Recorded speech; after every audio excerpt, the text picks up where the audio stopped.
সরকার বদলাতেই এক লাফে বাড়ল কলেজে ভর্তির সংখ্যা। মুখ্যমন্ত্রী এক্স হ্যান্ডেলে তথ্য দিয়ে জানিয়েছেন, এবার ছাত্রীদের ভর্তির হার বেড়েছে 26.45%। গত বছরের তুলনায় কলেজে ভর্তি হয়েছেন 51,364 জন বেশি পড়ুয়া।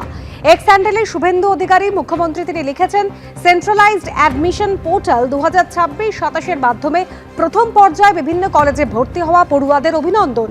প্রথম পর্যায়ে ভর্তি হচ্ছেন 3,08,793 জন ছাত্রছাত্রী। 2025-26 শিক্ষাবর্ষে এই সংখ্যা ছিল 2,57,429।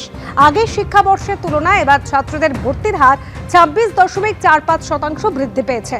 আগামী 7 জুলাই থেকে ক্লাস শুরু হবে। যেসব ছাত্রছাত্রী প্রথম পর্যায়ে সুযোগ পাননি, তাদের পোর্টালের মাধ্যমে দ্বিতীয় পর্যায়ে প্রক্রিয়ায় অংশ নেওয়ার জন্য উৎসাহিত করা হচ্ছে। দ্বিতীয় পর্যায়ে ভর্তিও শুরু হবে 7 জুলাই। ড্রপ আউট কমাতে রাজ্য বাজেটে অবিবাহিত ছাত্রীদের এককালীন 50,000 টাকা সহায়তার কথা ঘোষণা করেছেন মুখ্যমন্ত্রী। আর এর জন্য 1,000 কোটি টাকা বরাদ্দের প্রস্তাব রাজ্য বাজেটে। এর জন্যই কি বাড়ল ছাত্রীর সংখ্যা?